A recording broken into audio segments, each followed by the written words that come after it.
Muy buenas tardes, gracias por acompañarnos en nuestro tercer conversatorio en el que hablaremos sobre amor romántico y violencia sexual, temas que están estrechamente vinculados como nos expondrán nuestras invitadas del día de hoy. Les recuerdo que esta serie de webinars llamados Niñas y Adolescentes sin Violencia, conversemos sobre, está dirigido a madres, padres y personas cuidadoras de niñas y adolescentes, como abuelas y abuelos, tías, tíos, así como al público en general. Esta serie de webinars se realiza en el marco del proyecto En Comunidad, Prevenimos y Respondemos ante la Violencia Sexual y el Embarazo Infantil en 12 municipios de México, el cual llevamos a cabo gracias al apoyo del Fondo Fiduciario de la ONU para eliminar la violencia contra la mujer.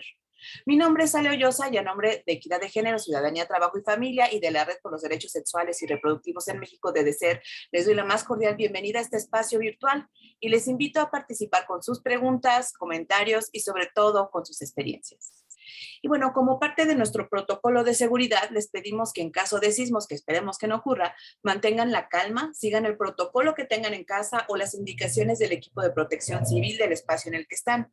La sesión permanecerá abierta y regresaremos 10 minutos después si el evento sísmico nos lo permite. Es muy importante decirles que este es un espacio libre de violencia, por lo tanto no se permitirá ningún acto de acoso, violencia o discriminación. En caso de que ocurra, se expulsará de la sesión a la persona agresora y se realizará el reporte correspondiente. Y bueno, les pedimos utilizar el chat de preguntas y respuestas que van a ver en la parte inferior de su pantalla si están en la computadora o en los tres puntitos.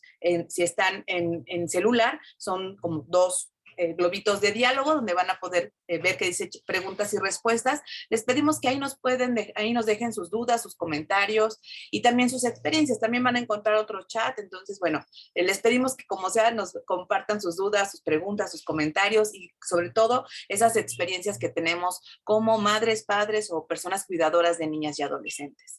Bueno, hacia el final de la sesión estaremos invitándoles a que tomen la palabra quienes así lo decidan y bueno, para eso me estará apoyando mi compañero Armando Franco, quien les dará voz a través de cuando ustedes levanten su manita.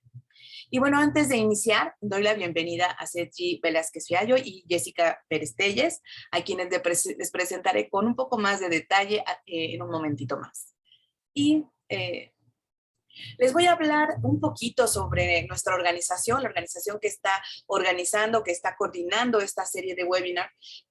Nosotras somos Equidad de Género, Ciudadanía, Trabajo y Familia. Somos una organización feminista fundada en 1996 y por lo tanto tenemos 26 años en la que hemos mantenido nuestra misión y compromiso de promover la igualdad entre mujeres y hombres, así como el Estado de Derecho, lo que llevamos a cabo mediante el impulso de políticas públicas con enfoque de género, el fortalecimiento del liderazgo y la participación ciudadana de las mujeres en todos los ámbitos de la vida política y social. En nuestro trabajo es central colocar la atención en las niñas y adolescentes, sus derechos sexuales y reproductivos, su derecho a tener un proyecto de vida realizable, el cual es posible si viven una vida libre de violencias. Les invitamos a conocer más de nuestra organización a través de nuestra página web www.equidad.org.mx. Y bueno, respecto al tema del día de hoy, es fundamental conocer los antecedentes que convierten en relevante hablar sobre amor romántico y violencia sexual. Y bueno, hay datos que respaldan esta importancia de la que les hablo. De acuerdo con la Comisión Ejecutiva de Atención a Víctimas, tan solo en 2016 se reportó que 1 de cada 10 mujeres de México declaró haber sido víctima de violencia sexual. Y entre 2010 y 2015, 28,672 niñas fueron víctimas de este delito. Sin embargo, el 94% de los delitos sexuales no se denuncian y según la encuesta nacional sobre la dinámica de las relaciones en los hogares, en DIRE, el 71% de los agresores son familiares o personas conocidas. Y lo digo en masculino porque la mayor parte de quienes agreden a las niñas y adolescentes son hombres. Y bueno, la punta del iceberg de esta problemática de la violencia sexual hacia niñas y adolescentes es el embarazo en niñas de 10 a 14 años. En este sentido, el Centro Nacional de Equidad de Género y Salud Reproductiva señala que al año ocurren casi 27 nacimientos diarios, es decir, casi 10,000 al año, en los cuales la diferencia de edad entre la madre, niña o adolescente y el progenitor presupone coerción sexual. Otro factor relevante en el caso del embarazo en niñas y adolescentes es la violencia que se ejerce en su contra, ya sea en las relaciones de noviazgo o en el ámbito comunitario, lo que indica que es fundamental hablar sobre el amor romántico y su relación con la violencia en general y la violencia sexual en particular. Finalmente, como hemos escuchado desde 2020, se ha reconocido el incremento de la violencia durante el confinamiento por COVID-19. Esto a nivel nacional e internacional. Y en particular debido a las medidas que incluyen no salir de casa, niñas y adolescentes convivieron o siguen conviviendo de manera cotidiana 24 horas al día, todos los días con quienes las agreden en sus hogares. Y bueno, con estos datos sabemos que este proyecto que implementamos es fundamental y por ello les comparto nuestro objetivo: fortalecer un ambiente de prevención, protección y respuesta a la violencia sexual contra las niñas y adolescentes, así como al embarazo infantil y adolescente producto de violencia en 12 municipios de 4 estados de nuestro país. Estos estados son el Estado de México, Hidalgo, Tlaxcala y Puebla. Nuestro objetivo es para que en 2024, y confiamos y estamos convencidas que este proyecto ayudará a fortalecer acciones para que las niñas y adolescentes que tienen un riesgo exacerbado de violencia sexual y embarazo infantil debido al COVID-19, en 2024 puedan experimentar mayor protección, atención contra la violencia, seguridad y bienestar. Y bueno, ahora sí, llegó el momento de presentarles a nuestras dos especialistas que nos van a ayudar a profundizar en este tema, que como vimos tiene una relevancia fundamental. Y antes de presentarlas, yo les voy a pedir que les reiteraré que pueden escribirnos sus dudas, comentarios, experiencias en el chat de preguntas y respuestas o en el chat. Yo estaré atenta para leerlos a nuestras compañeras, Sergi y Jessica. Y bueno, voy a presentar a Sergi Velázquez Fiallo. Es licenciada en Pedagogía, maestra en Estudios Culturales y doctora en Estudios Regionales por la Facultad de Humanidades de la Universidad Autónoma de Chiapas. Realizó una estancia académica en el programa de género en la Universidad Autónoma de Madrid. Se desempeñó como asesora pedagógica en diversos programas educativos a distancia en el Centro de Educación Continua a Distancia de la Universidad Virtual de la Universidad Autónoma de Chiapas, así como de la Universidad de Ciencias y Artes de Chiapas, colaborando en el diseño instruccional de los contenidos académicos de los planes y programas educativos de licenciaturas en la modalidad a distancia. Asimismo, Sergi se desempeñó en el área de planeación y gestión de proyectos en la Secretaría Municipal de Igualdad de las Mujeres de Tuxtla Gutiérrez, Chiapas. Entre 2008 y 2020 fue coordinadora de la Red por los Derechos Sexuales y Reproductivos en México, con sede en Chiapas, de DESER Chiapas, implementando proyectos de derechos sexuales y reproductivos, género, adolescencia, prevención del embarazo, proyecto de vida, salud materna y derecho a decidir. Actualmente, Sergi colabora como coordinadora del área de fortalecimiento interinstitucional del Centro de Justicia para las Mujeres de Chiapas. Bienvenida, Sergi. Y bueno, ahora presento a Jessica Pérez Telles. Ella es psicóloga de formación por la Benemérita Universidad Autónoma de Puebla. Cuenta con una amplia experiencia en la defensa de derechos humanos desde una visión de género y feminista. Recientemente concluyó el diplomado en Educación Sexual Integral en el Centro Internacional de Posgrados. Desde 2012 forma parte de la Red por los Derechos Sexuales y Reproductivos en México, con sede en Puebla, de DESER Puebla, la cual coordina desde 2015. Jessica está enfocada en la defensa y promoción de los derechos sexuales y reproductivos.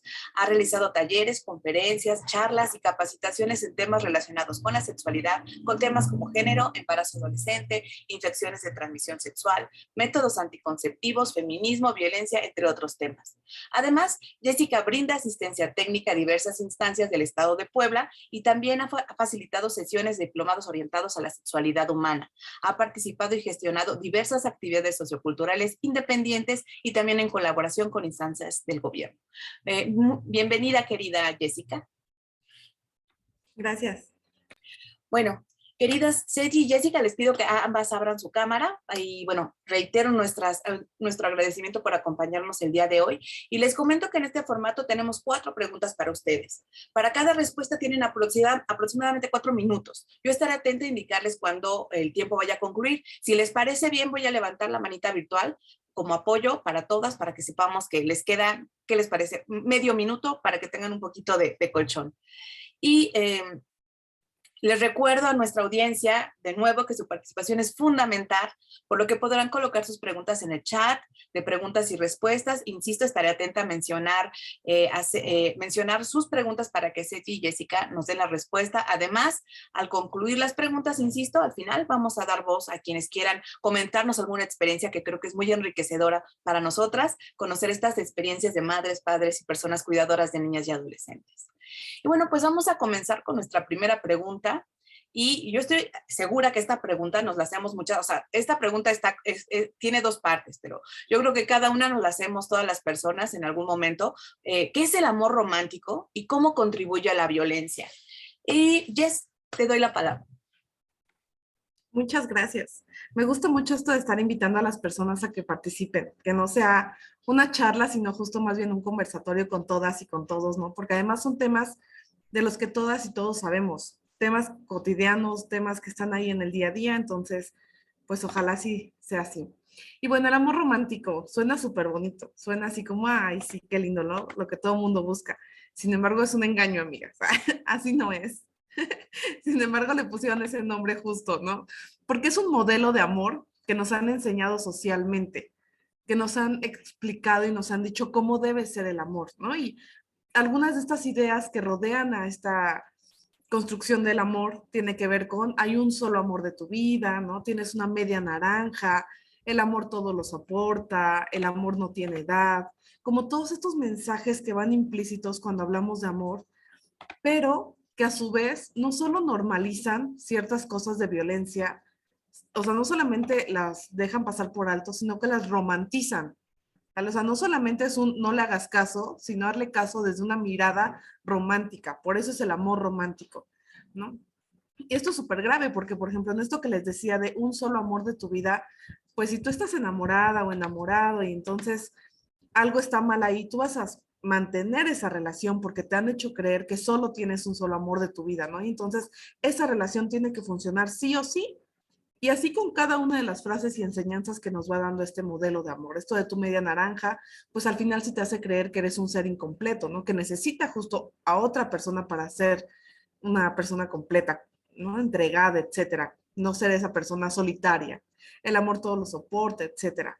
Y entonces, estas cosas que nos deberían de preocupar, estas cosas en las que tendríamos que poner atención y fijar nuestra mirada y decir como, ¿qué me está diciendo esto?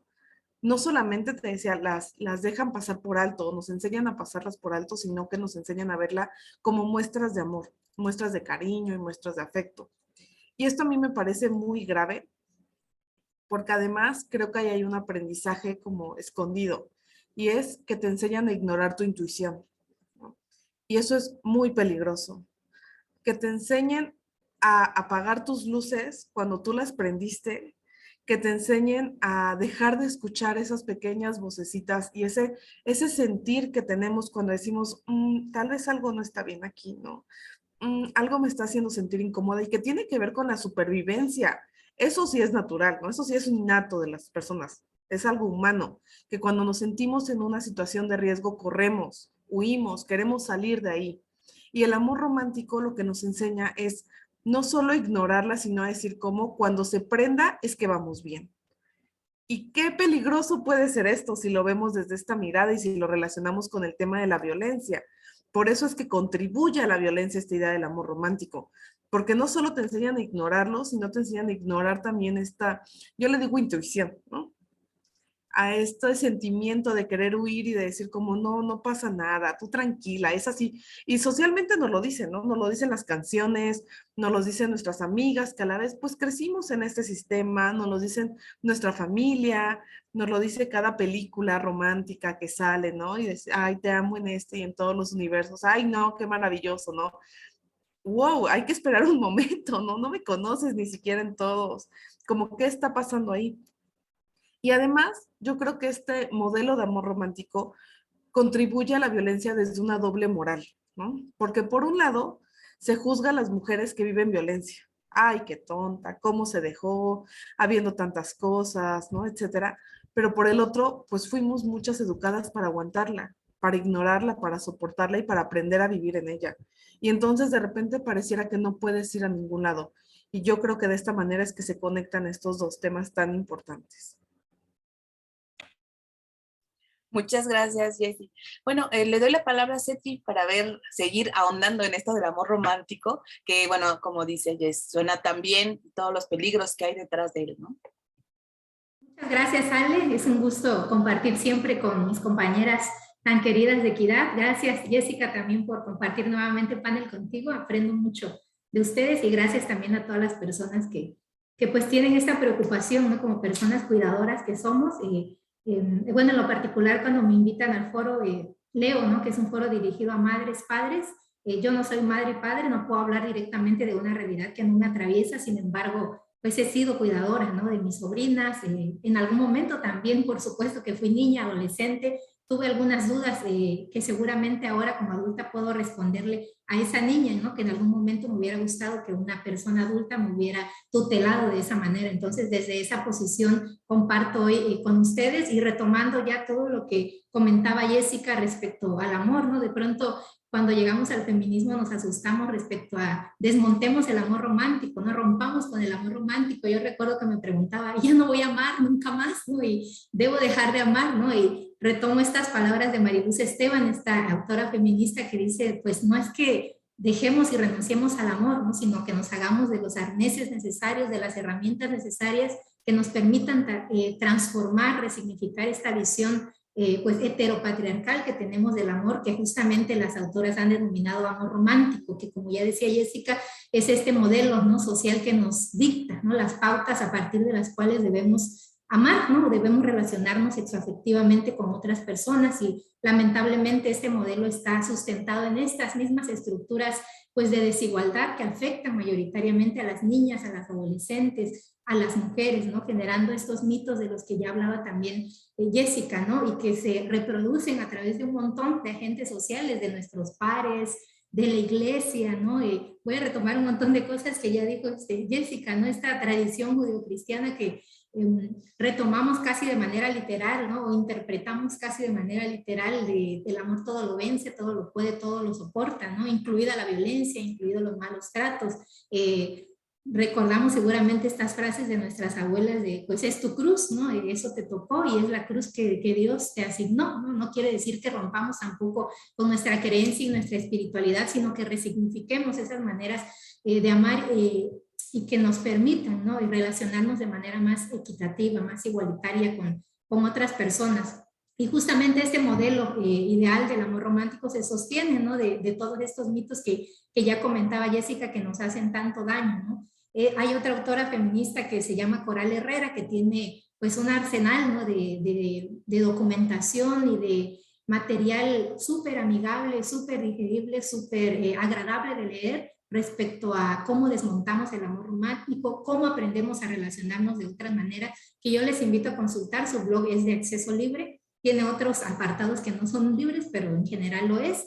Ella en alguna charla que yo escuché comentaba que este ideal del amor romántico nos afecta tanto a las mujeres porque un poco hacía la analogía de que la vida es un pastel, ¿no? Y que cada rebanada es un área, ¿no? Importante de nuestra vida, ¿no? Nuestro desarrollo personal, profesional, la escuela, nuestra familia, nuestras amistades, la pareja.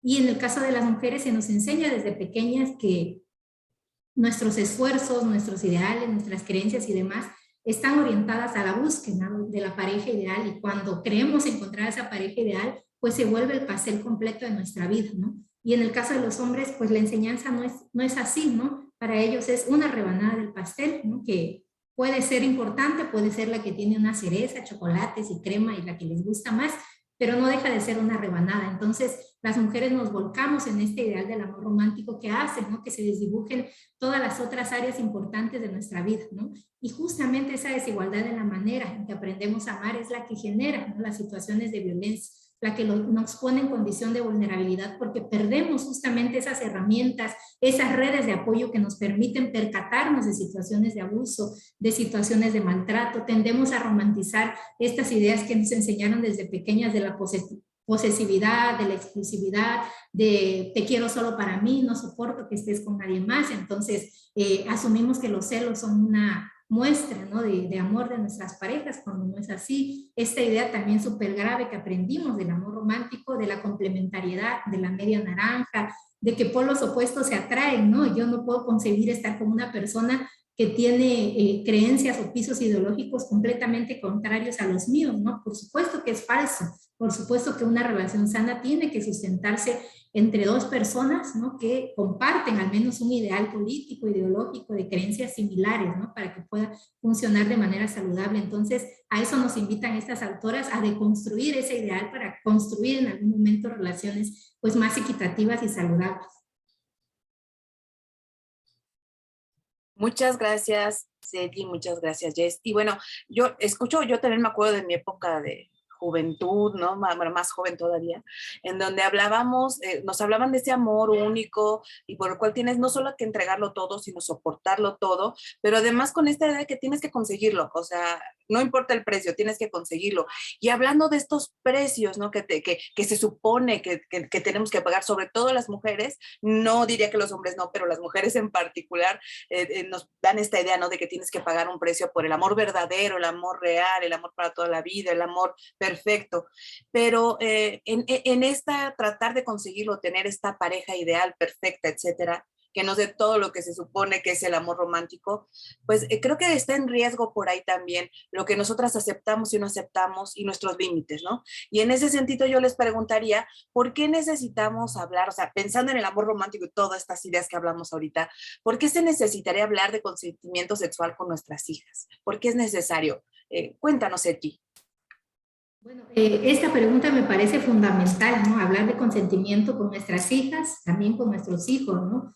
Bueno, ¿a partir de qué hablamos cuando hablamos de consentimiento? Pues de este contrato, ¿no? De este manifestar de manera implícita o explícita que estamos siendo conscientes de la situación en la que estamos y de que estamos dando nuestra aprobación para que eso suceda o para que avance, ¿no? En determinado momento. Y no tiene mucho tiempo que leí respecto a una palabra que están como invitando a desmontar el consentimiento y hablar como de deseo, ¿no? De que el consentimiento debe ir implícito y aunado al deseo, ¿no?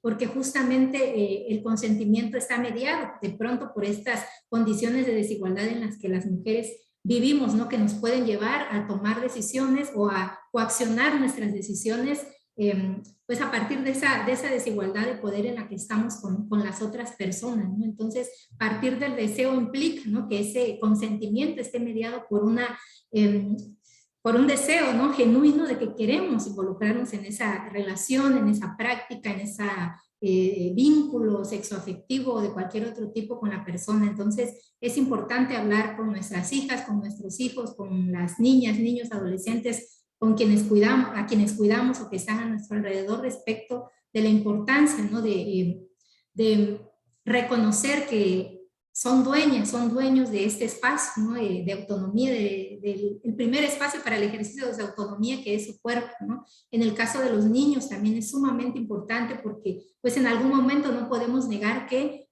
pues el privilegio al que tienen acceso como varones socializados en un sistema patriarcal de desigualdad pues les puede llegar a absorber, ¿no? Y es importante hablar y hacerles saber que el consentimiento implica, ¿no? Respetar las decisiones y los límites que las niñas, que las adolescentes con las que convivan pongan en sus vidas, ¿no? Y bueno, también ellos cuando se encuentran en condiciones de ejercicio desigual del poder con otros hombres o con personas más grandes que ellos, ¿no? Que ellos. Y eso es bien importante también mencionar que el consentimiento va aunado a este ejercicio igualitario del poder. No se puede hablar de consentimiento cuando estamos hablando de desiguales, ¿no? De una persona que es menor de edad con una persona adulta, ¿no? De una, por ejemplo, ¿no? Retomando este tema tan controversial del trabajo sexual o explotación sexual, ¿no? Que es un debate, pues, que está en las mesas de discusión recientemente, ¿no? ¿Cuándo podemos hablar de consentimiento? Podemos hablar realmente de consentimiento cuando hay una enorme desigualdad de poder entre quien ejerce esta actividad y quien compra, ¿no? Y quien tiene acceso a ello. Un poco así esta comparación cuando hablamos de niñas, niños y adolescentes, ¿no? Que lo podemos escuchar, lo hemos escuchado incluso en las instituciones cuando llegamos a denunciar una situación de violencia sexual contra un adolescente con una persona mayor de edad, ¿no? Es que ella quiso, es que ella dio su consentimiento, es que ella explícitamente dijo que sí, que está enamorada, entre otras cosas. Pero si partimos del entendido de que ese enamoramiento pues está construido a partir de todas estas ideas del amor romántico que la colocan en condición de desigualdad frente a una persona que no solo por su condición de género, sino también por su condición de edad, ¿no? Ejerce mayor poder sobre ella, por supuesto que hay un delito y no podemos hablar de ninguna manera de consentimiento, ¿no? No así cuando esta situación se da entre iguales, ¿no? Que habría también que analizar ciertas cosas, ¿no? Porque pues además el género está mediando la situación. Muchas gracias, Eddie. Sí, es tan importante, aunque la pregunta iba dirigida por qué hablar de consentimiento a nuestras hijas, también a nuestros hijos, ¿no? Es fundamental, hablando de la cuestión de género y de este poder que está ahí, ¿no? Finalmente, los estereotipos de género, lo que se espera de unas, de otros, y cómo se involucran esta situación de poder, estas relaciones de poder en las relaciones, incluso entre iguales. Creo que es fundamental hablar también con nuestros hijos. ¿Qué opinas al respecto, Jess? Gracias. Creo que es muy importante hablar del consentimiento porque el consentimiento es un concepto complejo, ¿no? O sea, no es un concepto que al escucharlo, al decir sí, ya des todo por sentado o por entendido, sino que tiene muchas variantes, muchos como subtemas, muchas cosas que analizar y por lo tanto muchos como aprendizajes que se dan por sentado. Entonces, el consentimiento es un concepto que de entrada, como decía mi compañera Sechi, se tiene que fortalecer desde la infancia, ¿no? Y es muy complejo percibir a niñas y niños como seres y como personas sujetas de derechos.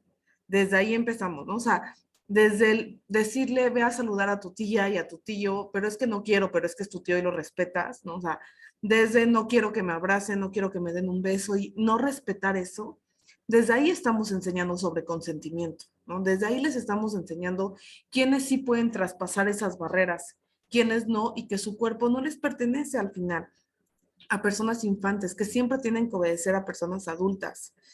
Y porque además, al entender el consentimiento como un concepto complejo, vamos a ir entendiendo que, aunque parezca que decir sí implica el consentimiento, no siempre es así, ¿no? Que aunque haya un sí, no quiere decir que haya consentimiento. Y esto muchas personas de repente lo escuchan y les vuela la cabeza, ¿no? Porque es como, no es no, pues entonces sí es sí, ¿no? ¿Y qué creen? No es no y sí, a veces también es no. Y entonces tenemos que ir aprendiendo al respecto.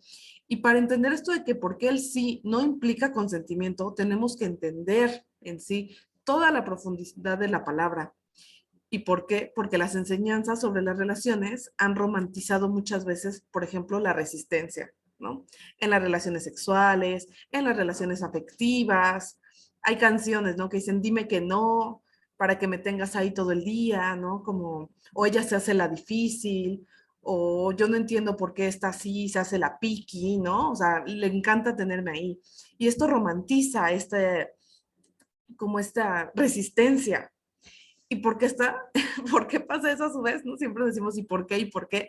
Pues porque falta mucha educación sexual integral, ¿no? Al final es eso, la educación sexual integral no tiene que ver únicamente con genitales, tiene que ver con esto, desde el consentimiento que es como la base de muchas cosas. Entender que desde la educación sexual decir que sí a algo, pues no es decir que sí a todo. Decir que sí a una situación no amerita decir que sí a todo lo que conlleve esa situación.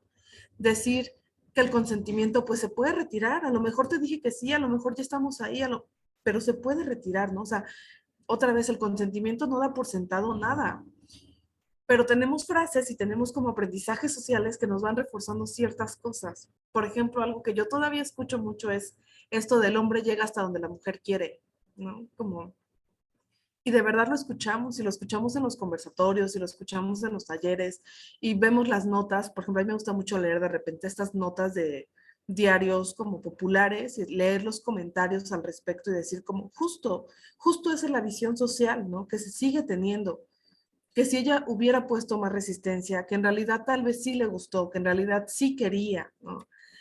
También esto de el que él pague la cuenta, pues ya le invirtió, ¿no? Dar por sentado que aceptar que te paguen la cuenta es dar consentimiento, porque nuevamente no entendemos lo que es el consentimiento y no entendemos todo lo que conlleva. Como decía Sechi, ¿qué nivel de desarrollo? Y nos pasa mucho que son niñas de secundaria de 14, 13 años con novios de 20, 21 y que dicen, pero pues ella sí quiso, ¿no? ¿Qué hace con un novio de pues sí, tenemos que entender la diferencia, la desigualdad, en qué nivel la edad que tiene ya puede dar un consentimiento para un acto sexual. Por supuesto que no, aunque ella diga que sí, no tiene la capacidad, no tiene el nivel de desarrollo para poderlo dar, porque no entiende todo lo que esto implica. Y pues finalmente esto, el no tener esto claro, revictimiza a las mujeres, ¿no? Al final, creer y dar por sentado todo esto te hace creer que tú tuviste la culpa de lo que pasó. Te hace creer que tú aceptaste esa comida, que tú habías aceptado salir con él, que pudiste haber, ¿no? O sea, que pudiste haber puesto resistencia, etcétera. Y como bien dices, Eche, es algo que no nada más nos toca trabajar con mujeres y con niñas, sino también con niños y con hombres. Muchas gracias, Jessy. Muchas gracias, Eti. Es tan importante esto del consentimiento. Creo que incluso a mí como adulta, ya bastante adulta, en ocasiones no logro entender bien cuáles son los límites de ese consentimiento. No pensamos que el consentimiento es absoluto y total. Es decir, que decir sí a una cosa es decir sí a la lista, ¿no? Y creo que es muy, muy importante, creo que primero también como madres, padres y personas cuidadoras, que nos preguntemos qué concepto tenemos nosotras mismas del consentimiento que damos, ¿no? En este ámbito en particular y en general.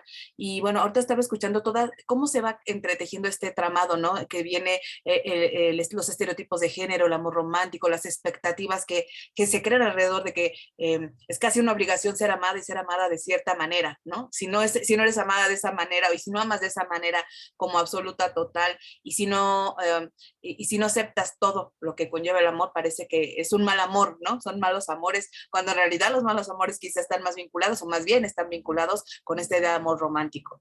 Y bueno, pensando en todo esto del consentimiento, decir sí a una cosa no es decir sí al todo, estoy pensando en este término de la cultura de la violación, ¿no? En donde totalmente se difumina este concepto del consentimiento, ¿no? Entonces quisiera que me platiquen un poquito sobre a qué llamamos cultura de la violación primero, ¿no? ¿A qué le estamos llamando y cómo se relaciona con todo lo que estamos platicando? Adelante, Jess.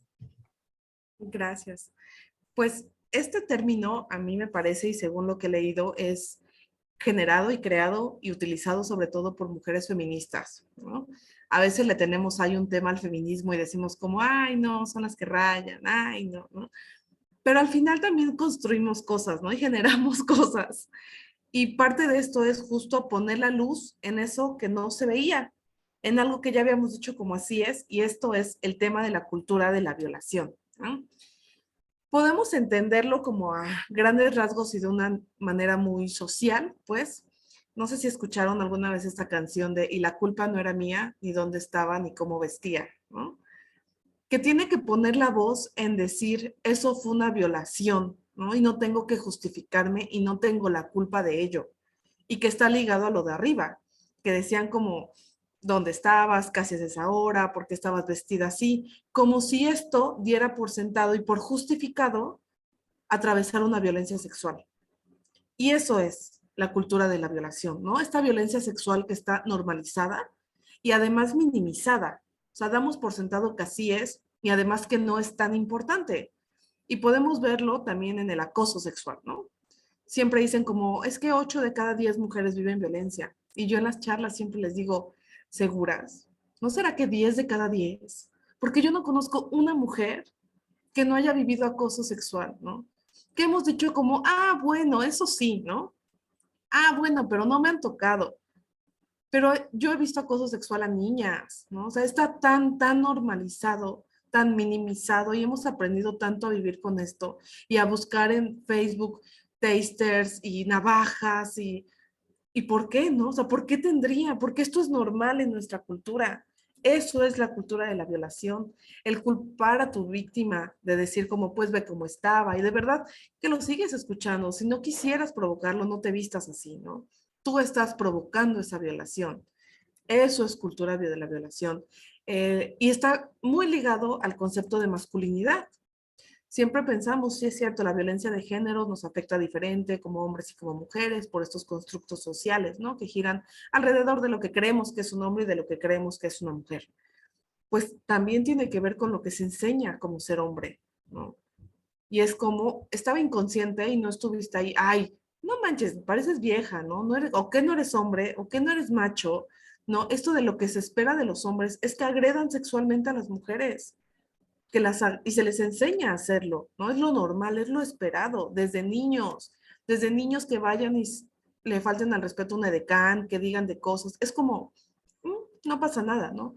Esto es la cultura, el hacer chistes sobre violencia sexual, el decir como, ay, ¿por dónde fue eso para que vaya? Ay, seguro ya te vas a ir a formar. Y es date cuenta de verdad sobre lo que estás diciendo. Date cuenta sobre qué estás haciendo un chiste, ¿no? Estás haciendo un chiste sobre una violación. Cuando lo analizas como... Y yo de verdad he escuchado muchos chistes que el vampiro y que no sé cuántas mujeres abusaba sexualmente y se formaban después para ir y es como, si escuchas, ¿cómo va a sentirse una mujer que vive una violencia cuando quiere ir a denunciar con todos estos chistes alrededor, ¿no? Con este de, ay, si te hicieron un favor y que ahorita podemos decir como, ay, ustedes ven violencia en todos lados, y es algo que pasa justo con la cultura de la violación, ¿no? Que como está normalizada y decimos no pasa nada, pues justo es difícil reconocerlo. Y hubo el caso de un youtuber, justamente, que hizo una apología a la cultura de la violación, ¿no? Donde había una bebida alcohólica que tenía como nombre justo tus nalguitas eran mías, y él hace un chiste con la foto de una mujer, ¿no? Y decían como, pero si ella se prestó, pero si ella quiso.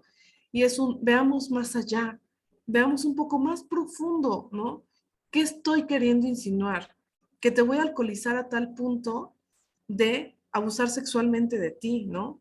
De esto que está ligado al consentimiento, que como estás inconsciente, pues no estás diciendo que no, entonces estás diciendo que sí, ¿no? Entonces, justo por ahí va el tema este de la cultura de la violación. Muchas gracias, Jess. Y sí, es tan importante que nos caiga este 20, ¿no? De cómo está normalizado toda esta violencia sexual, la violencia sexual hacia niñas y adolescentes en particular y hacia las mujeres en general. Y bueno, por eso te pregunto, Seti, ¿qué opinas? ¿Cómo nos podrías ayudar a entender un poco más esto de la cultura de la violación? Gracias, Ale. Pues sí, justamente como dice Jessica, son todas estas ideas y creencias que justifican y que normalizan las situaciones de violencia que vivimos particularmente las niñas, las adolescentes y las mujeres, ¿no? Nos sobran ejemplos respecto a todos estos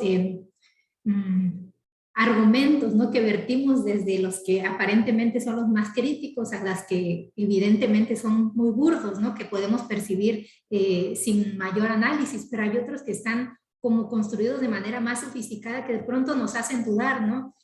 Con todo respeto voy a hablar de la situación que, bueno, el caso de feminicidio de Devani, ¿no? Que acaba de suceder, que es un caso que fue bastante mediatizado y que estoy segura que todas las personas que están aquí lo conocen justamente por el nivel de mediatización que hubo, ¿no? De qué manera tan grosera, ¿no? Y tan absurda se llevó la responsabilidad de la situación a ella, ¿no? Después a sus amigas, ¿no? Unas jóvenes con las mismas herramientas emocionales y materiales que ella, y no así al Estado, ¿no? Y a toda esa estructura patriarcal que coloca a las mujeres en condición de peligro, sean cuales fueran las circunstancias, ¿no? Porque estas situaciones de violencia y de feminicidio pueden ocurrir tanto si estás en una calle alcoholizada, con ropa que socialmente es vista como sexy o no adecuada, tanto como al interior de tu casa, ¿no? Encerrada a buena hora de la noche, ¿no? Entonces, no tiene que ver el lugar, no tiene que ver la ropa con la que salimos, etcétera, ni lo que bebemos, ni lo que hacemos, sino tiene que ver justamente con estas ideas que responsabilizan a las víctimas de la violencia que estamos viviendo. Y lamentablemente situaciones y argumentos de este tipo hacen reforzar aún más esta cultura de la violación y hacen que las mujeres creamos y la sociedad en general crea que somos las responsables de incorporar a nuestra vida estas herramientas para evitar esas situaciones de violencia, ¿no? Por supuesto, como decía Jessica, esta cultura de la violación está atravesada, ¿no? Por estas estructuras de desigualdad de género, ¿no? Que las mujeres no enfrentamos de manera igual que los hombres, ¿no? Si a un hombre le hubiera sucedido eso, quizá lo más grave que habría pasado es que llegara asustado a su casa o que haya perdido su cartera, ¿no? Y no que hubiera sido asesinado como este caso o como muchos otros, ¿no? Entonces es importante romper con estas pues ideas y creencias respecto a las víctimas, ¿no? Respecto a que las víctimas tendrían que cuidarse. A mí de verdad me aturde ver a partir de esta situación y bueno, ocurre cada que hay un caso mediático, ¿no? Porque todos los días hay 11 al menos, ¿no? Pero cada que un caso se mediatiza y que todo el mundo opina y argumenta y está pendiente, bueno, creo que todas estamos como en estos grupos de ventas, de nenis, ¿no? Yo estoy en un grupo que se llama las nenis de Tuxtla, entonces es impresionante la cantidad de herramientas que nos venden para protegernos, ¿no? La cantidad de notas periodísticas, de notas de otro tipo, ¿no? Que nos muestran respecto a qué hacer si vas en un taxi sola, de verdad es desesperante que las mujeres, aunados, ¿no?, a toda la carga mental con la que vivimos, producto de nuestra condición de género, tengamos, ¿no?, que incorporar toda esta carga mental que implica tener que cuidarnos y negarnos la posibilidad. Yo creo que no es inocente, ¿no? Socialmente responde a una intención, ¿no?, de un poco ante esta posibilidad que hemos tenido las mujeres de incorporarnos a otros espacios, de ganar poder, de colocarnos en igualdad de condiciones que los hombres, pues tampoco es inocente que estos casos se mediaticen de esa manera, se juegue con la situación de las mujeres de esa manera para nuevamente vendernos esta idea de que somos nosotras las responsables, de que debemos regresar a nuestras casas, de que no podemos estar en esos espacios, de que debemos vivir con miedo. Entonces, bueno, finalizaría el comentario diciendo que también las instituciones hemos sido responsables de legitimar la violencia que viven las mujeres, ¿no? Cuando preguntamos por qué iba caminando por ahí, ¿no? ¿Por qué llevó esa falda? Pues usted también, ¿no? ¿Para qué no se cuida? Lo digo en ese tono porque así lo he escuchado lamentablemente, ¿no? Entonces legitimamos y abonamos, ¿no?, a este caldo de cultivo de la cultura de la violación. Muchas gracias, Eddie, muchas gracias, Jess. La verdad es que me hacen pensar mucho sobre cómo la cultura de la violación es algo, digamos, aceptado socialmente, difundido socialmente, pero la responsabilidad colectiva, institucional, estatal, de la protección a las niñas y adolescentes y mujeres de la violencia se considera individual. O sea, tendríamos que pensarle mucho ahí, ¿no? Cómo algo que es un problema estructural como la violencia termina asignándose una responsabilidad individual, pero toda esta violencia que vivimos, además de la sexual, sino todo esto que hablamos de la violación, de la cultura de la violación, no solo es bien visto, sino es aceptado, es difundido, es reproducido sin ningún problema, ¿no? Y no sé, y no solo, y ahí tampoco solo es la persona que está diciendo estas barbaridades, sino que socialmente se acepten, se rían, no se considera algo grave. Y voy a compartir un poco de los comentarios que ya tenemos. Silvana nos dice que otro de los comentarios que son muy comunes en esta cultura de la violación es, ahora resulta que a todas las violentan. Y dice ella, pues sí, justo ese es el punto, ¿no? Y también nos comenta que este influencer que hizo esta cuestión de lo que nos comentabas, Jess, fue Luisito Comunica. Él es el que hizo esta foto, que además después dijo que era su novia y que no había problema, ¿no? Yo diría, es tu novia, pero no es tu posesión y no puedes utilizarla para este tipo de mensajes que están promoviendo la violencia, incluso contra ella misma, ¿no? Y bueno, Silvana también nos comenta que ha visto un video acerca del caso, supongo que es de Devani, que le llamó la atención, en donde alguien comentaba que es algo tan mediático que hasta los hombres están atacando al feminismo y que hablaron de este tema, o sea, en función de todo se centró, como decían, en las amigas, ¿no? Las malas amigas. Nunca voltearon a ver que estábamos hablando de que en ese momento había 25 mujeres desaparecidas en Nuevo León.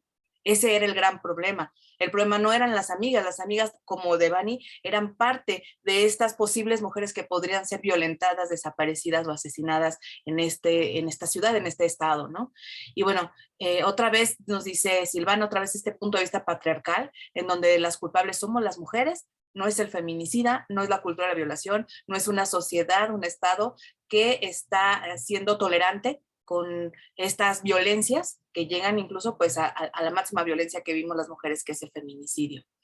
Y bueno, les voy a pedir, tenemos otros comentarios, pero me emociona mucho leer a nuestra audiencia, entonces les invito a que nos hagan unas preguntas, que nos compartan tanto sus comentarios como sus preguntas, sus experiencias también, ¿no? Como esta cuestión mediática, cómo se maneja en los medios, porque estos medios son los que ven nuestras niñas y adolescentes, también los niños y adolescentes, y que van reproduciendo y formando y como reacomodando esta cultura de la violación para que sea aceptada.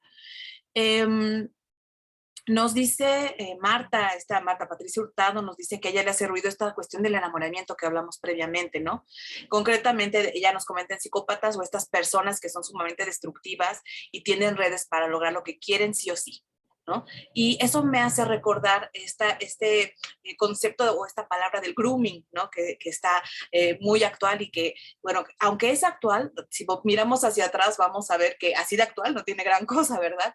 Pero yo estoy recordando respecto, como para darles pie para hablar de esto, pues el caso de Sasha Sokol, ¿no? Sobre el abuso que vivió con Luis de Llano, que además de manera muy valiente ella, o sea, sucede a los 14 años y muchísimos años después, lo pone, ¿no? Lo habla y además confronta a este señor para decirle, no, esta cuestión del consentimiento que hablábamos no existió, no podía yo darte el consentimiento. Y la otra es, estaban estas redes de las que nos habla Patricia Hurtado, ¿no? Estas redes que se van tendiendo, redes de poder, que además están avaladas por toda esta cultura de la violación. Entonces, yo quisiera preguntarles a ustedes, ¿qué es este famoso grooming? Adelante, Seti. Gracias, Ale. Pues sí, justamente no es una práctica nueva, lamentablemente. Y bueno, afortunadamente las herramientas digitales, todos estos mecanismos de comunicación a través de la red que recientemente, pues, en menos años hemos potenciado, nos permiten, ¿no?, dar mayor visibilidad a esta forma de violencia, ¿no?, que pues en su acepción, ¿no?, significa esta acción deliberada de personas adultas, ¿no?, de acosar de manera reiterada, de hostigar a niñas, niños, adolescentes o a personas menores con fines sexuales, ¿no? Ocurre mucho, hemos visto cantidad impresionante de casos en que los adultos, en que personas adultas fingiendo una identidad o incluso sin necesidad de hacerlo, encantan, ¿no?, por decirlo de alguna manera, a niños, niñas y adolescentes para acceder a tener algún tipo de práctica o actividad sexual que en el reiterado acoso del que son víctimas puede ir subiendo de tono, ¿no? Hemos visto casos en donde inician, ¿no?, un poco aislándoles de sus redes de apoyo, justamente como ocurre cualquier otra forma de violencia, ¿no? Me hacía ruido la palabra que comentaba Marta respecto a estas personas psicópatas, ¿no? Y justamente cómo operan estos modelos de personalidad, ¿no?, de psicópatas, de narcisistas y demás, que al inicio se muestran encantadores, ¿no?, personas encantadoras que ubican a personas víctimas que tienen alguna necesidad emocional o alguna característica que les pone en condición de vulnerabilidad, como son las niñas, niños y adolescentes, que generalmente pueden estar incluso sin supervisión, utilizando algún mecanismo. Y bueno, ojo, ¿no?, esto no es culpar a padres, madres. Sabemos que la cultura actual, ¿no?, pues nos exige dejar a veces al cuidado de otras personas a nuestros hijos e hijas, o a veces tienen que quedarse solos un rato, ¿no?, en el celular o en la tablet, en la computadora, porque pues tenemos que sobrevivir, ¿no?, tenemos que trabajar. Justamente, ¿no?, estos niños y niñas y otros son quienes están en mayor condición de vulnerabilidad ante estas personas, ¿no?, que valiéndose de esa condición emocional de estas personas menores, pues acceden a, bueno, tienden, ¿no?, a tener actitudes de acoso para solicitarles, no sé, primero fotografías, ¿no?, de material íntimo, incluso que pueden llegar a consumar, ¿no?, una práctica sexual citándoles en algún lugar. Ha habido casos, ¿no?, de sustracción, ¿no?, por parte de estas personas que les embaucan a través de las redes sociales. Entonces es importante como padres, como madres, como cuidadoras, cuidadores de niñas, niños y adolescentes, un poco acercarnos a estas herramientas que nos permitan identificar, ¿no?, cuando un niño, niña, adolescente está siendo víctima de grooming, ¿no? Implica mucho más generar vínculos seguros, ¿no?, que permitan que estos niños y niñas no sean una presa fácil, por decirlo así, de estas personas embaucadores, ¿no? Generar vínculos seguros, pues implica un montón de cosas, ¿no? Generar vínculos de comunicación, de confianza, de presencia, de paternidades y maternidades presentes, ¿no? Y activas además con los niños, niñas y adolescentes. Sin embargo, sabemos que de pronto puede ser complejo, ¿no? También podemos incorporar estas herramientas que los mismos medios digitales nos dan. Justo ayer vi una, no sé si pueda compartir pantalla para mostrarles rápidamente esta herramienta. Compartí la misma.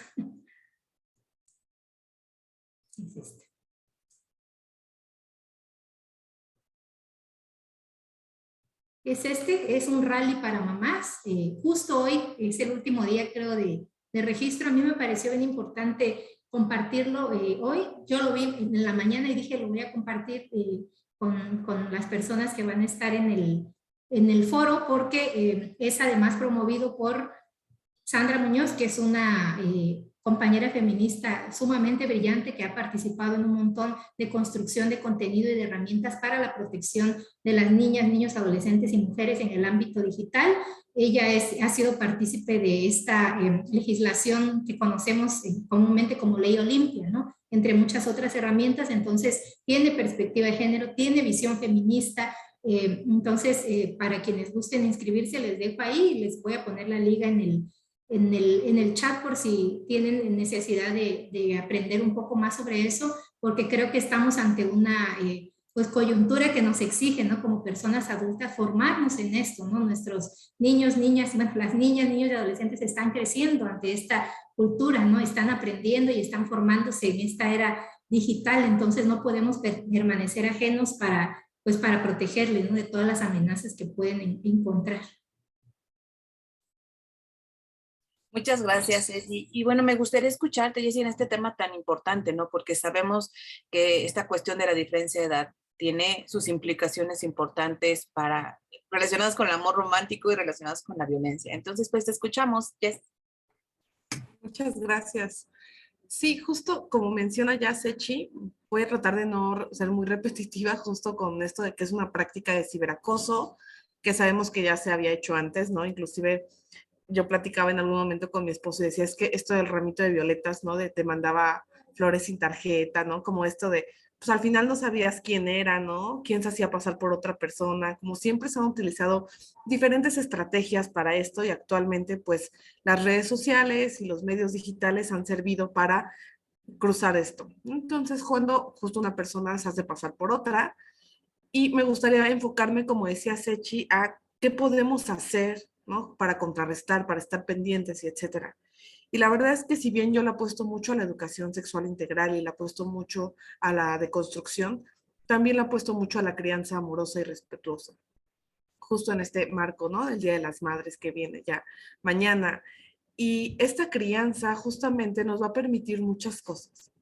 Y esta crianza de la mano con la educación sexual integral acorde a la edad de niños y niñas, nos van a generar las herramientas para cada momento de su vida.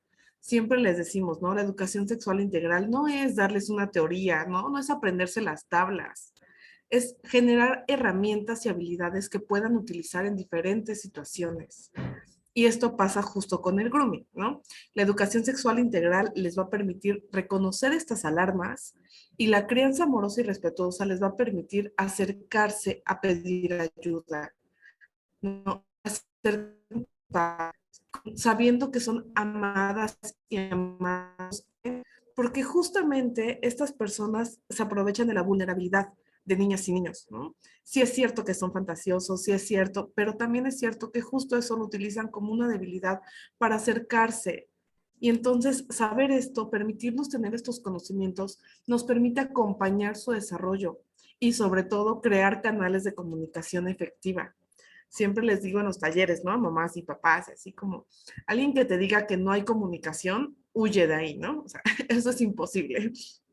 Siempre hay comunicación, siempre nos estamos comunicando, incluso con niñas y niños con los que no hablamos, nos estamos comunicando, ¿no? Les estamos diciendo algo y siempre estamos enseñando sobre sexualidad. La comunicación está ahí y lo que tenemos que aprender es crear canales de comunicación efectiva y asertiva, claras, ¿no? Donde podamos permitirle a este niño o a esta niña acercarse en el momento en el que tenga una duda, un sentimiento, ¿no? A veces decimos, cuando tu hijo tenga un problema, ¿qué te gustaría que pensara? Uno, mis papás o mi mamá me va a matar, me va a asesinar, me va a castigar, o necesito contarle esto a mi mamá, a mi papá, ¿no? Y eso va a depender de cómo reacciones ante muchas situaciones, no solamente ante un problema grande. La manera en la que tú reacciones cuando tiran un vaso de agua, la manera en la que tú reacciones cuando rompan algo en la casa, va a tener que ver con la reacción que esperan de ti ante situaciones graves. Entonces, esas pequeñas cositas que son súper cansadas y que todas y todos hemos fallado en algún momento, ¿no? Porque, pues justo es muy difícil y también por ahí leí apenas una reflexión que decía, esta generación necesita una disculpa de sus padres y madres, ¿no? Y la cambiaban y decían, wow, esta generación necesita entender que fueron criadas y criados por niñas y niños igual o más heridos, ¿no? Que no es con esa malicia, o sea, que tenemos que aprender a entender esto y justo a trabajarlo. Ya que pudimos entender esto, ya que entendemos lo importante de crear canales de comunicación, de criar en el respeto, de criar en el amor, ahora sí, ¿a qué le voy a entrar? Pues le voy a entrar a verificar redes sociales, le voy a entrar a un control de acuerdo a su edad, ¿no? Facebook te lo dice, hasta qué edad debes tener una red social. Y yo entiendo las complejidades de ser madre y padre y en estas dobles y triples jornadas, a veces uno necesita darle la tablet al niño, ¿no? Yo tengo 2 hijos y decía, no, nunca mis hijos, sí, estás cansado, la vida te sobrepasa, el sistema te sobrepasa, pero no es como, suerte, ¿no? Ahí nos vemos en 3 horas y a ver qué estás viendo. Sí hay que haber un conocimiento de qué redes, ¿no? Porque a veces decimos, ay, con el sonidito ya sé que está viendo YouTube. Aguas, no es cierto. A veces ponen justo canciones infantiles y el contenido es completamente diferente. Entonces, hay una responsabilidad, ¿no? De nuestra parte como madres, padres y cuidadores. Al final somos garantes de sus derechos, no decidimos cuáles sí, cuáles no, porque justamente esta violencia, como todas, tienen ciclos, ¿no? Y provocan aislamiento y provocan justamente ir coartando a las personas, irlas borrando de sus redes de apoyo para poder aprovecharse en mayor medida. Y me gustaría conectarlo rápidamente con el comentario que hacían sobre las personas psicópatas, porque si bien creo que sí existen, ¿no? Y desde la psicología es muy entendido, ¿no? Cuáles trastornos existen, etcétera. También creo que muchas veces esta visión sobre las personas que generan un tipo de abuso sexual o algún tipo de violencia pareciera que las justifica, ¿no? Decir cómo es que son enfermos mentales. Es que, y lamentablemente la mayoría de estas personas son personas perfectamente sanas, que saben lo que están haciendo, que son totalmente conscientes del daño que están haciendo, ¿no? Y decimos como, se debe estar muy enfermo para dañar a una niña o a un niño de esa forma. Pues no, al final son personas que han crecido en este sistema machista, misógino, donde se normaliza la violencia y en dejar de verles y entender puede ser cualquier persona, ¿no? Y que no justifica lo que está haciendo. Entonces, dejar de pensar como tal vez en estas personas atrás de un callejón, esperando a que la niña salga a la papelería, sino más bien entender que muchas veces están dentro de casa, ¿no? Entender que están ahí y que se les ha enseñado socialmente a hacer esas acciones y se nos ha enseñado a pasarlas por alto, pero que es momento, diría Sechi, es bien bonito, pero también creo que es a veces doloroso, ¿no? Aprender a ver esa, esa violencia que está en todos lados, como ya nos mencionaban, ¿no? También es un proceso duro, difícil, pero me parece necesario. Muchas gracias, Jessie. Me hacen pensar mucho en esta cuestión que a lo mejor no habíamos tocado tan profundamente todavía, de quiénes son los agresores de las niñas, ¿no? ¿Dónde están? Porque efectivamente siempre estamos pensando en el hombre, en el callejón, y lo más duro, ¿no? Es saber que están en que conviven con ellas 24 horas al día, conviven de manera frecuente, que efectivamente no son psicópatas como los podemos imaginar también, ¿no? En nuestro imaginario como los podemos representar. Puede ser el abuelo, puede ser el primo, puede ser un amigo, ¿no? Que es muy querido por la familia. Yo creo que esto es muy importante que lo tengamos en claro para también no pensar que toda esta cultura de la violación está fuera de nuestras 4 paredes, ¿no? Creo que es importante tejer esta red de protección para las niñas y adolescentes y que esta red de protección y prevención, ¿no? Que tiene que estar basada pues en información y en la confianza que se va generando. Es cambiar nuestro chip incluso de cómo es la crianza que estamos llevando a cabo, ¿no? Cuestionarnos esa crianza. Y bueno, voy a leer algunos de los comentarios. Erika Ruiz nos dice que es lamentable que en muchos casos el victimario está cerca, conoce los puntos débiles de la víctima y aprovecha esa vulnerabilidad y lo difícil que puede ser reconocer y denunciar el daño causado. Y pensando, también nos dice Karina, Agiles nos dice la música moderna como el reggaetón, que también incita, ¿no? Con estos bailes que incitan a la sexualidad y que está permitido en las escuelas o a veces en la propia casa, ¿no? Y que además está normalizando este tipo de música en la sociedad. Y sí, como cuando dicen que es un monstruo y no, es un ser humano común, nos dice Silvana.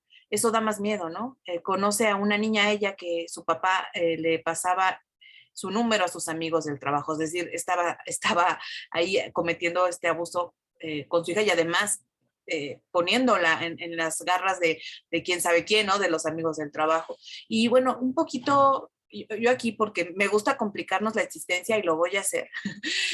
Aunque tenemos hasta qué es grooming, ahorita estaba pensando mucho en los efectos, ¿no? Las consecuencias que tiene toda esta historia, este flujo de información que tenemos ahorita, ¿no? El amor romántico, la cultura de la violación o de consentimiento, porque todo eso tiene, lo podemos pensar en estas acciones de prevención de violencia sexual hacia niñas y adolescentes, pero a mí me gustaría que habláramos un poquito sobre algunas de las consecuencias, ¿no? Porque hemos hablado, sí, de violencia sexual, hemos hablado incluso de feminicidio, pero bueno, nuestro proyecto también está enfocado en el embarazo en niñas y adolescentes. Entonces, me gustaría que nos platicaran un poquito cómo se vincula todo esto, pues, con el embarazo en niñas y adolescentes. Adelante, Yes, por favor. Gracias. Pues es que tenemos que aprender a ver el embarazo en niñas y adolescentes como lo que es, ¿no? Y es abuso sexual. Y nos cuesta nombrarlo de esta manera y nos cuesta aceptar que estamos hablando de violaciones a niñas, porque es más fácil decir que vienen bien locas, es bien fácil decir que ellas llegan bien despiertas, ¿no? Es bien fácil decir que ya desde bien chiquitas andan bien precoces. Es mucho más fácil acusarlas a ellas, ¿no? Que reconocer esta problemática tan grave que existe y que hemos normalizado. Ya nos decía Sechi en algún momento, ¿no? Como hemos aprendido a decir como, o fue la amiga, o fue culpa de la amiga, ¿no? O fue culpa de, por ejemplo, en este juicio de Amber Heard y Johnny Depp, como es culpa de ella, ¿no? Y otra vez con el embarazo adolescente, es culpa de ellas, ¿no? Porque, o sea, siempre es culpa de ellas, porque nos cuesta reconocer que es un tema social y que por lo tanto nos toca a todas y a todos y al Estado, ¿no? Trabajarlo, trabajar al respecto y generar las herramientas para ello. Y que pensaba otra vez como conectarlo con el comentario que leí hace rato porque me genera un poco de ruido este tema del reggaetón, ¿no? Que decimos como si es cierto que nadie escucha reggaetón, ¿no? Y pienso en justo cómo podemos ligar este ejemplo del reggaetón al consentimiento, ¿no? Estoy totalmente de acuerdo en que niñas y niños no tendrían por qué escuchar esa música, esas letras, ¿no? No son acordes a su nivel de desarrollo, no comprenden la implicación que tiene. Hay tantas canciones infantiles tan bellas, ¿no? Esta Monedita de Oro, está 31 minutos, que además generan conciencia, que además generan crítica social, etcétera. Sin embargo, justo creo que el juzgar de una manera como tan dura, como a veces la sexualidad de las mujeres se va ahí, ¿no? También. Y es algo que pasa con el reggaetón, que decimos como, pues si no quieren, ¿para qué escuchan eso? A ellas mismas están diciendo que les gusta que les hagan y así. Y es justo el detalle ahí en el consentimiento, ¿no? Una mujer adulta tiene la capacidad de dar consentimiento y decir, pues sí, a mí sí me gusta que me digan qué hago, qué ¿no? Y no está mal.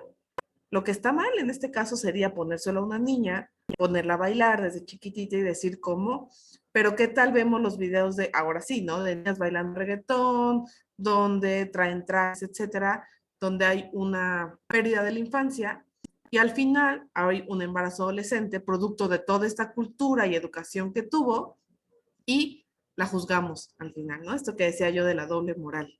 Entonces, creo que esto, ¿no? Nos cuesta reconocer que todas y todos tenemos ahí un tema que trabajar en temas, en cuestiones de violencia, ¿no? En temas de educación, que es más fácil voltear a otro lado y decir cómo es culpa de las niñas, no es culpa de cómo se visten, es culpa de una sociedad que ha normalizado el abuso sexual infantil. Porque cuando lo dices pareciera como, ¿quién no va a estar en contra de que haya abuso sexual infantil? Y la respuesta, lamentablemente, es la mayoría no le toma la importancia que requiere. ¿Y cómo nos damos cuenta de esto? Con los embarazos. Porque además, como ustedes decían, como Ale decía al principio, es la punta del iceberg. No todas las niñas abusadas tienen un embarazo. Y si los índices de embarazo son tan altos y solo son una muestra de los casos de abuso sexual, ¿qué está todo abajo? ¿Cuánto es lo que no podemos ver? ¿No?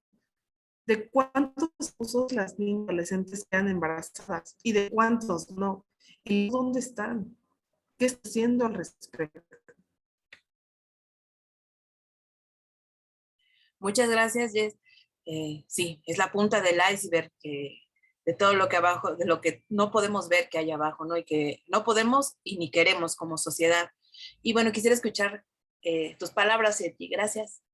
Gracias, Ale, gracias, Jessica. Pues sí, retomo esta afirmación tan importante que hace Jessica de nombrar, ¿no? De nombrar, bueno, dejar de nombrar el embarazo adolescente como tal, ¿no? Y hablar con todas sus letras de que son casos de violación sexual, ¿no? Ya lo hemos venido hablando a lo largo de la charla, de que por supuesto que una niña, una adolescente de esa edad no tiene la capacidad cognitiva, emocional, el nivel de desarrollo para consentir una relación sexual, mucho menos un embarazo, perdón, mucho menos el ejercicio de la maternidad, ¿no? Y lamentablemente, una de las consecuencias, pues no solo es enfrentarse a todos estos resultados que a nivel físico, emocional, social, ¿no? Viven las adolescentes al estar inmersas, al estar ya viviendo un embarazo que no desearon, que no consintieron, ¿no? Sino todo el estigma al que se enfrentan ya, ¿no? Al vivir ese embarazo, toda esta desigualdad y discriminación en la que seguramente vivían, pero que se potencia y se reproduce cuando están, ¿no? Ante un embarazo que no desean, ¿no? Y cómo este castigo social de continuar ese embarazo, de ejercer una maternidad forzada,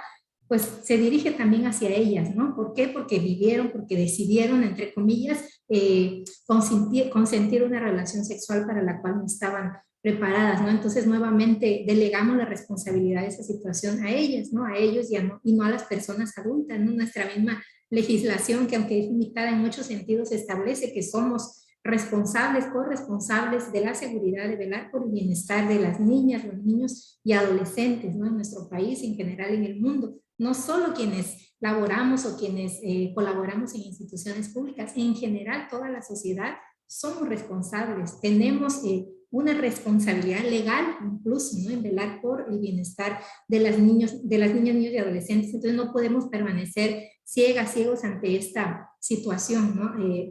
Dadas las consecuencias que enfrentan, repito, a nivel físico, ¿no? A nivel de desarrollo físico, las propias consecuencias de la violencia directa que están viviendo a nivel físico, a nivel sexual, las consecuencias emocionales, ¿no? Que van a limitar su desarrollo en otras esferas de su vida, ¿no? Que les llevan a situaciones pues ya patológicas, incluso de depresión, de aislamiento, etcétera, ¿no?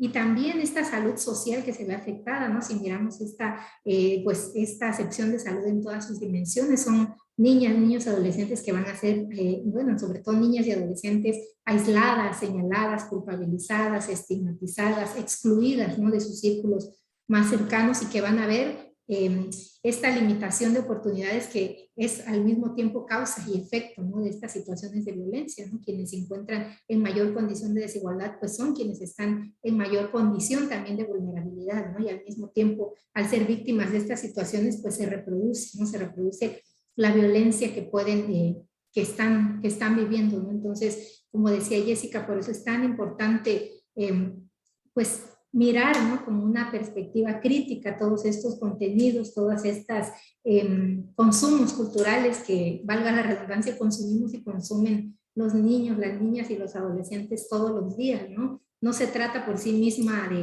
de la música, ¿no? Como tal, ¿no? Del ritmo de la música, sino de qué manera pues invitamos a las niñas y a los niños a hipersexualizar, ¿no? O a asumir conductas que son propias de personas adultas y que además las aplaudimos, ¿no? O incitamos a que esas situaciones ocurran, ¿no? Poniéndoles en mayor condición de vulnerabilidad. Ahorita me saltó un dato que recientemente escuché que es aterrador, ¿no? Que sucedió durante la época de contingencia sanitaria, que México se convirtió en el primer lugar no solo de productor, no solo consumidor, sino de productor de pornografía infantil, ¿no? Entonces estamos hablando que hay una cultura también de la violación sexual infantil, de la pornografía infantil en nuestro país, ¿no? Que normaliza el que las niñas y las adolescentes se vinculen sexoafectivamente con personas adultas, ¿no? Que normaliza estas actitudes hipersexualizadas, ¿no? Que invita a que las niñas, niños y adolescentes pues asuman estas características identitarias para ser bien aceptados en sus grupos de pares, ¿no? Porque si no lo son, pues son rechazados, son aislados, etcétera. Entonces, como padres, madres, tías, tíos, personas cuidadoras que estamos pues alrededor de estas de las infancias, nos toca, ¿no? Proteger ese sano desarrollo de las niñas, niños y adolescentes, cuestionarnos también nuestras propias prácticas. No podemos invitarles o exigirles un tipo de comportamiento, como decía Jessica, si nosotros no lo incorporamos a nuestra vida. Eso es lo más complejo, ¿no? Cómo reaccionamos ante situaciones de la vida cotidiana. Recordé el caso de una compañera que fue víctima de violencia sexual y comentaba, ¿no? Que nunca le dijo nada a su mamá porque su mamá en este pues, discurso de protegerle y de cuidarle siempre le decía, si te llega a pasar algo, ¿no? Si alguien te llega a tocar o hacer alguna actitud que te incomode, me dices y yo destruyo todo y yo voy a hacer un escándalo. Entonces, es complejo, ¿no? Porque la actitud es genuina de proteger, de acompañar. Sin embargo, ¿qué genera en esa niña, ¿no? El terror de que todo el mundo se va a enterar, de que su mamá va a armar un escándalo, ¿no? Entonces, guarda silencio, ¿no? Guarda silencio aunado a las amenazas y la coacción de la persona agresora, ¿no? Entonces, por eso es bien importante informarnos, ¿no? De qué manera nos acercamos a los niños para generar estos vínculos seguros, ¿no? Que generen confianza y no terror, ¿no? Aunque de repente lo hagamos, por supuesto, de manera genuina, ¿no? Pero necesitamos informarnos, como decía Jessica, tenemos esa responsabilidad, ¿no? Muchas gracias, Eddie. Y bueno, aquí tenemos un comentario de Marina Hinojosa, porque creo que de repente es abrumador esta realidad, ¿no? Como madres, padres y personas cuidadoras, entendemos la responsabilidad. Yo también fui cuidadora de mis hermanos, de mi hermana, a la que le llevo 13 años, y ahora también de mi sobrinita, que aunque es bebé, ya desde pequeñitas, ¿no? Hay que hacer como todo este trabajo de prevención, de información, de estar alertas. Entonces yo diría que sí, son los números, ¿no? Las circunstancias, todo lo que rodea realmente es preocupante, pero además de lo que podemos hacer nosotras como personas cuidadoras, ¿no? Lo que podemos hacer en cuestión de prevención, creo que algo importante es la exigencia que le podemos hacer al Estado para que se prevenga, ¿no? Que me parece importantísimo que trajeran en nuestra conversación la educación integral en sexualidades, que es una herramienta fundamental para que las niñas y niños tengan todos estas como herramientas, como estos elementos para poder decir qué es lo que está pasando, porque la confianza es cierto, está en la casa, pero que también tengan los elementos de llamar a los elementos para llamar a las cosas por su nombre, ¿no? Y que nosotras como personas cuidadoras podamos tomar las mejores decisiones. Creo que siempre hay mucho que aprender, incluso como personas adultas tenemos mucho que aprender de educación integral en sexualidades. Yo nos invitaría a investigar, a darle a Google qué es, ¿no? A apoyar cuando se está promoviendo que esté en las escuelas, ¿no? Creo que es fundamental eso que podemos hacer para no quedarnos como en lo que podemos hacer como de manera individual en la familia, sino llevarlo a la comunidad, al Estado, a nuestras exigencias, qué es lo que tenemos que pedir para que nuestras niñas tengan una vida libre de violencia y puedan alcanzar todos esos sueños que además pues vamos alimentando, ¿no? Estos proyectos de vida, sea el que sea, que puedan realizarlos y también esa es una responsabilidad del Estado. Y bueno, Marina nos dice, ella es de Comitán, y dice, ahora que hablan del reggaetón, creo que también tenemos que ser conscientes de la hipersexualización de las infancias. Tristemente lo promovemos con comentarios desde preescolares preguntando quién es tu novia o cuál es tu novia o novio, ¿no? ¿Quién te gusta? Creo y coincido con Marina, creo que vamos a coincidir que tenemos todavía mucho que deconstruir y cambiar como sociedad, ¿no? Y este trabajo de deconstrucción sí es personal, pero yo siempre pienso que nos podemos animar a llevarlo a lo colectivo, a lo social y al Estado, ¿no? Siempre podemos pedir más, siempre podemos exigir un país que sea en el que las mujeres tengamos una vida libre, segura y que podamos desde las infancias ir construyendo y realizando nuestros sueños. Y bueno, llegó el momento en el que tenemos unos minutitos por si alguien de la audiencia quiere escuchar, que le escuchemos su voz, que nos comente de viva voz alguna experiencia, alguna pregunta. Les pediría que levanten su mano y mi compañero Armando les va a permitir abrir el micrófono. Entonces vamos a dar unos segunditos para que piensen, ¿me animo o no me animo?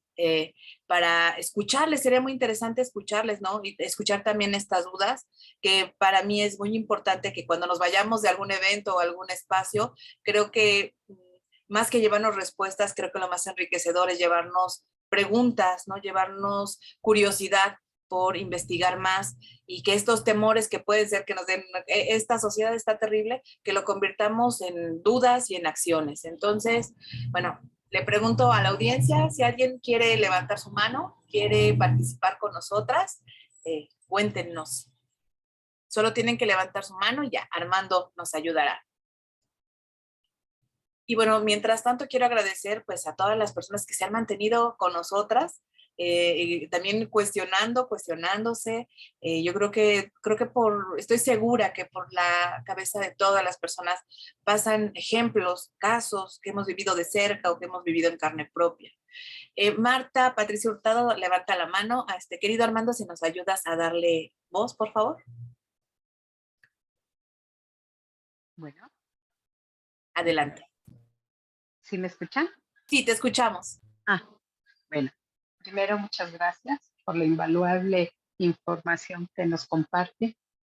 Y segundo, yo doy terapia. Y la verdad es que aquí en terapia, todas las mujeres que han llegado, pues es un alto índice de personas que han llegado con violación de infancia y desafortunadamente algunas no lo pueden superar, otras, como decía yo hace rato, víctimas de psicopatía. La psicopatía es como si una mujer que puede sobrevivir a un psicópata es como comparado a vivir un huracán de categoría 5, porque el psicópata sabe perfectamente cómo manejar a la persona víctima, sea niña, sea niño, sea adulto, quien sea. Y desafortunadamente, mm, diría yo que en muchas de las familias carecemos de un padre y madre, porque casi siempre se está guiando a la familia por cabeza de familia como una madre en su mayoría, no es ausencia de un padre. Y si nos vamos a los juzgados familiares, desafortunadamente no hay un límite para los hombres que se sigan casando y casando y casando y teniendo hijos por aquí, hijos por allá y dejándolos abandonados a su suerte. Y eso todavía complica más la situación de la que estamos hablando, porque de raíz no se corta todo eso. Y las mujeres en juzgados prefieren abandonar antes que pedir derechos para sus hijos. ¿Por qué? Porque siempre va a ser escuchado el que tenga dinero, no el que tenga, ¿cómo se dice?, la razón, o bien proteger los derechos de los niños. Eso no es cierto. Y eso viene haciendo una cadena en donde se va haciendo cada vez más grande el problema y ahora vemos consecuencias de este estilo que no terminan. Y como en algún momento dado se dijo, a lo mejor antes no se había destapado la cloaca, ahora está destapada y es cuando prácticamente estamos viviendo algo que se llama sálvese quien pueda y es terrorífico. Y claro que nos corresponde a poner nuestro granito de arena, teniendo contacto pues tal vez más cercanos con los más vulnerables. Esa es mi opinión y muchísimas gracias. Muchas gracias, Patricia Hurtado. Y le vamos a dar la palabra a Silvana Sanabria, por favor, Armando. Ok, hola, buenas tardes. Primero que nada, agradecerles por todo lo que nos han comentado el día de hoy. Mi comentario era que ahorita que habló, ay, perdón, no me acuerdo del nombre de la persona que acaba de hablar, me recordó que yo soy estudiante, bueno, de psicología y estoy trabajando en mis prácticas Adelante. estoy practicando, Adelante, Silvana. estoy practicando en pues sí, mis prácticas de clínica con una chica y ella llegó a comentarme una situación de violencia de género y yo luego la identifiqué en riesgo, ¿no? Porque pues obviamente en estas eh, relaciones en donde hay violencia, pues escala la violencia. Entonces, le comenté que yo la percibía en una situación de riesgo y revisamos un material acerca de la violencia hacia la mujer. Entonces, pues obviamente yo no le iba diciendo, tú estás pasando por eso, sino yo le preguntaba, ¿no? Esto que te estoy mencionando, no sé, varios puntos de violencia financiera o violencia sexual o violencia de física. No sé, yo le iba preguntando, veíamos los puntos y le preguntaba, ¿tú crees que esto está pasando dentro de tu relación? Y con su voz cortada, baja, me decía, sí. Y así vamos pasando. Y no creo que haya una sección en donde no me haya dicho que sí lo presentía bueno, lo veía en su relación. Después revisamos el ciclo de la violencia y al final, al cierre de la sesión, eso pues duró varias sesiones, ¿no? Al final de la última sesión me dice, es que yo no me había dado cuenta. Y yo veía a mis amigas y yo decía, ¿cómo pueden estar en esas relaciones de violencia, no? Que se salgan de ahí, es tan fácil. Y me dice, yo me siento decepcionada por no haberme dado cuenta de esta situación. Y lo que más me llamó la atención es que ella no iba por cómo salir de esa relación, sino iba para arreglarlo, ¿no? Es que yo me siento mal. Si nos amamos, o sea, eso es lo importante, ¿no? Y eso es esta parte del amor romántico. Y me identifico porque yo también en mi antigua relación era como, ¿cómo se pudo haber terminado si había amor? ¿No? Que nos pintan esto de si hay amor, todo se puede. Entonces, no sé, como que este tema me recordó mucho ese caso y este caso a mí y el pensar en, bueno, ahora yo sé que tal vez, pues sí, poder difundir este mensaje de que el amor debe ser libre, no solamente en como venimos diciendo en mujeres, en niñas, sino también en nuestros hijos, en nuestros sobrinos, que yo he escuchado varias veces que, no sé, a mis primas les dicen, cuídate, no dejes que te hagan esto, pero mis primos no los he escuchado que digan, no lo hagas, o no dejes que te lo hagan también, ¿no? Entonces, pues ese era mi comentario, pues muchas gracias otra vez por este espacio. Muchas gracias, Silvana. Y bueno, ya prácticamente para cerrar, voy a leer el comentario de Lidia Miranda, que dice que está de acuerdo con lo que las ponentes han planteado sobre la violencia sexual contra niñas, niños y adolescentes, que en la mayor parte de los casos alguien conocido y o de la familia en relación muy directa son quienes se están agrediendo, ¿no? Que la culpa y la responsabilidad es del agresor, las niñas y niños no consienten, o aunque lo hicieran, no tienen capacidad de comprender esas conductas, como dice Seji. Todas las personas somos responsables de niñas, niños y adolescentes, sean nuestras, nuestros o no. Lidia nos dice que el problema es que esta responsabilidad por lo general recae en las mamás especialmente, ¿no? Y así lo asumimos o así lo asumen las mamás. Nos pide o nos pregunta Lidia si podemos decirles algo a los papás, a los tíos, a los hermanos, a los maestros sobre la responsabilidad de pronunciarse en el día a día, en las redes sociales, en la familia, porque pareciera, ¿no? Que las mujeres somos las únicas responsables o las únicas que respondemos a las inquietudes o los miedos. Entonces yo cerraría con esto que me parece como muy importante. ¿Qué les decimos, no? Porque efectivamente son las niñas las que viven esta violencia, somos mujeres las que estamos aquí hablando del tema, pero ¿qué les decimos, no? A los hombres cercanos a nuestras vidas y no cercanos. Pues a mí algo que me gusta mucho trabajar cuando hablamos de estos temas sobre el feminismo, ¿no? Y sobre cuál es el papel de los hombres en temas de género, siempre les digo como, es bien padre que cambies tu foto de perfil y pongas como, aquí estoy, ¿no? Refúgiate en mí, yo puedo ser tu héroe. Y es bien padre querer estar ahí para la otra, ¿no? Porque es muy fácil y más fácil responsabilizarse de los actos de las otras personas y lo que yo puedo hacer que responsabilizarse de los propios. Siempre les digo, yo sé que es duro, pero hay que empezar por voltearnos a ver hacia adentro y ver qué estoy haciendo yo, qué de mis acciones fortalecen y promueven acciones violentas contra otros y otros. Porque a mí de nada me sirve que pongas tu foto de perfil diciendo que estás en contra de la violencia contra las mujeres, si sigues perteneciendo a un grupo de WhatsApp donde mandan fotos de mujeres, si sigues compartiendo las nudes de las novias de tus amigos, ¿no? Si sigues haciendo chistes sobre abuso sexual, si sigues diciéndole a tu amigo que deje de llorar porque parece vieja, ¿no? Entonces, si sigues juzgando a las mamás por maternar solas en lugar de voltear y juzgar y poner la luz en los padres ausentes, ¿no? Como entre hombres creo que ese sería el principal trabajo, antes de decir como, ay, sí, no a la violencia contra las mujeres, bueno, ¿y qué puedo hacer yo para detener la violencia que ejercemos los hombres, ¿no? En este caso. Muchas gracias, Jess. Sergi, ¿qué opinas al respecto? Gracias. Saludos, Lidia. Abrazos de vuelta también. Pues sí, como ya decía Jessica, es una invitación a implicarse, ¿no? A renunciar también a los privilegios que les han mantenido en esta situación de comodidad al delegar, ¿no? El cuidado y la responsabilidad de la crianza a las mamás o a las mujeres de la familia, ¿no? En general, incluso a veces a las hijas mayores, ¿no? No solo a las mamás, sino también a las hijas mayores que terminan ejerciendo este trabajo de crianza que es pues sumamente violento también para ellas y un poco limita sus oportunidades de desarrollo, ¿no? Implicarse implica, valga la redundancia, renunciar a esos privilegios, ¿no?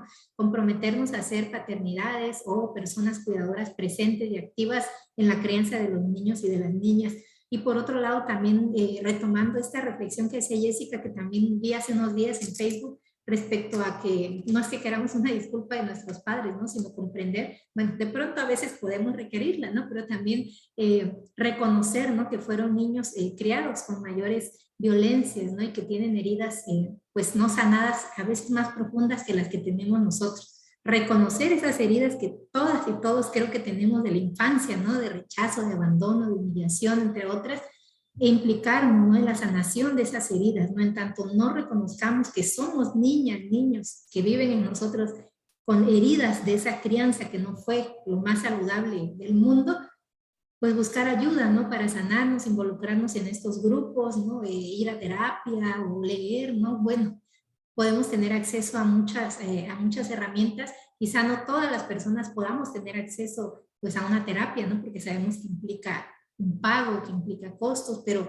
podemos buscar otras alternativas que nos permitan reflexionar sobre estas heridas para trabajarlas a nivel individual y no seguir reproduciendo estas formas de crianza a partir de las cuales nos criaron también a nosotros. Creo que estamos en una coyuntura bien importante que nuestra generación está decidiendo, ¿no? Reflexionar sobre estos temas, romper con este estigma que ha permeado durante muchos años a la salud mental y emocional, ¿no? Que aún existe, ¿no? Este estigma y este tabú respecto a la atención de la salud mental y emocional, pero menos, ¿no? Yo creo que menos que cuando fuimos niñas o cuando nuestros padres fueron, decidieron, bueno, quizá no decidieron, pero nos tuvieron, ¿no? Y nos tuvieron que criar. Entonces hay que aprovechar esa oportunidad para sanarnos y poder pues contribuir a la formación de infancias pues más plenas, ¿no? Que lo que quizá fuimos nosotros en su momento. Muchas gracias, Edgy, muchas gracias, Jessy. Pues llegamos al final de nuestro conversatorio, de nuestro webinar. Yo les agradezco muchísimo a ambas todos los conocimientos, sus opiniones, sus experiencias, que estoy segura van a construir. Bueno, a mí lo que me encanta es irnos con preguntas, con esta idea de tengo que buscar en algún lado. Y bueno, les agradecemos también la presencia a toda nuestra audiencia. Les invitamos a que nos acompañen exactamente en una semana, el 16 de mayo, a la misma hora, 5 de la tarde, y a nuestro último webinar de esta serie, que se llama Conversemos sobre, y en donde vamos a hablar sobre violencia sexual y embarazo infantil. Vamos a profundizar en esta última parte de la que estábamos hablando de estos efectos. Y bueno, les esperamos para el cierre de esta serie de conversaciones sobre temas en los que tenemos, que queremos abordar y prevenir la violencia que viven nuestras niñas y adolescentes, porque queremos que cada niña, cada adolescente viva una vida libre de violencia, una vida plena que les permita alcanzar sus sueños. Y bueno, también les invitamos a seguirnos en las redes sociales de Equidad de Género y de DECER, donde van a encontrar esta información que ustedes quieren. Ahí en nuestras redes sociales de Equidad y de DECER van a poder encontrarlas.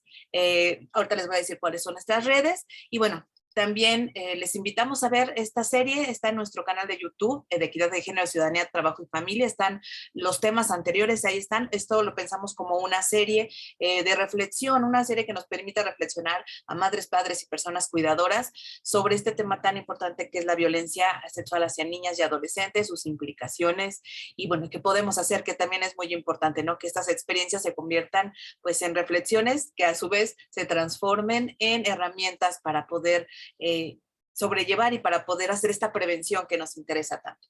Y bueno, en Equidad de Género nos encuentran en Facebook y Twitter como Equidad MX, en Instagram estamos como Equidad Género MX, a DDCER lo encuentran en Twitter como DDCER_ y en Facebook e Instagram como DDCER MX.